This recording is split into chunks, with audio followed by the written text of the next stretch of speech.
The question of migration has become a hot potato in European political debates, and it's one of the factors behind the speedy rise of populist forces and nationalist forces throughout Europe. It's not the only factor. There are also factors like economic inequalities and the aftermath of the 2011 financial crisis, etc.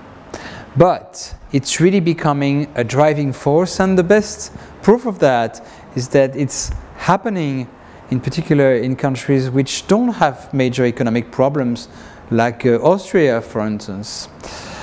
So there is a genuine fear of migration in many segments of European public opinion, especially, this is very interesting, in countries which are aging and losing population. So my theory, so to say, is that it's also because these countries are aging and losing population that they fear migration. It's not only because they fear an invasion or something, it's that they project their own anxieties about decline on the new migrants, on the new arrivals. So even though some would say, well, they should welcome them because then the population may grow again, in fact it's the opposite which is happening.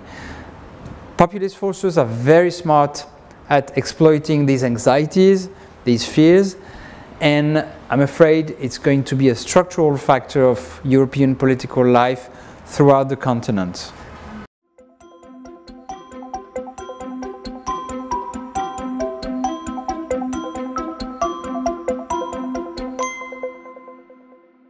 Population is not physics, okay?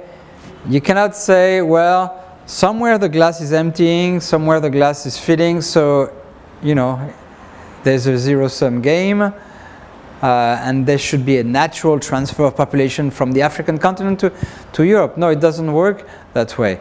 But it's true that there is some supply and demand at work. In some parts of Europe, some people are saying, but they are a minority, well, we don't have enough workforce in 2020, 2030, 2050, but they are in a minority.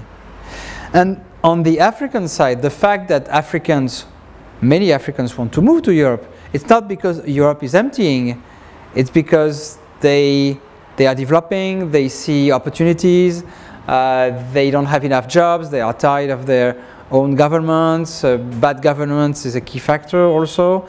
So it's not really connected. There is a disconnect between the two, in a sense. But what is certain is that Europe has to be ready to face a structural movement of migration from the African continent to the old continent, as we say. It's old and aging. And it's inevitable. There are questions about the scope. There are questions about the future numbers, especially because Africa is developing also. And because it's developing, it's sending people who get richer, but it's also keeping people who have job opportunities. But the certainty is about the direction, the trends.